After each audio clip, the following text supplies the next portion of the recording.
Pro Football Weekly is previewing the offseason for all 32 teams. Right now we're looking at the St. Louis Rams. They brought in Jeff Fisher to be their head coach. He brought in really a rock star staff of coordinators. How much improvement can we really expect from what was a 2-win team last year? I think there's going to be improvement. I don't think it's going to be anywhere near what Jim Harbaugh did with the Niners, but Fisher was a solid hire. I think everybody agrees that he's got a great track record.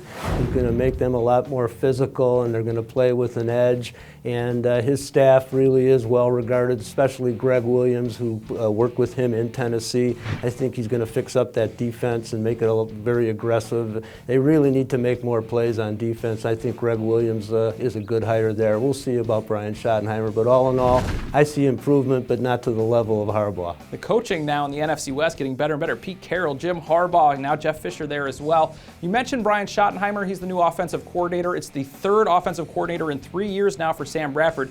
He had a really bad year, really, as a sophomore, whether it was because of injury or just poor play. Do you expect him to improve in year 3?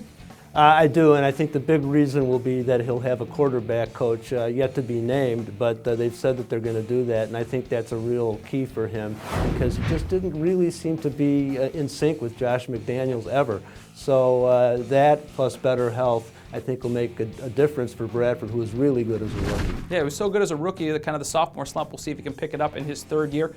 Could use some help at wide receiver. It seemed like they tried to address it in the offseason last year. They brought in Mike Sims-Walker. That failed miserably. They drafted a couple of guys, Austin Pettis and Greg Salas. They were all right, but they seems like they need a number one go-to guy. I agree wholeheartedly, and so do a lot of other people who think that it's very likely that they'll stay put with that second overall pick, using on Justin Blackmon out of Oklahoma State, who's considered the top guy. He could really help. Now, if they got both him and a really good free agent wide receiver, now we could be talking about something pretty interesting. Yeah, they could use some explosive players on offense, which they just haven't had really besides Steven Jackson in that backfield. That's a look at the offseason for the St. Louis Rams. For the best coverage of the league, check us out at ProFootballWeekly.com.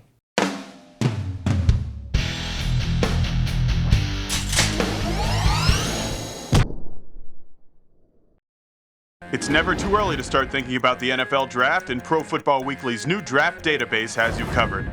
Check out updated player rankings for over 750 prospects and our exclusive PFW Stock Watch. Just go to the Draft tab at ProFootballWeekly.com.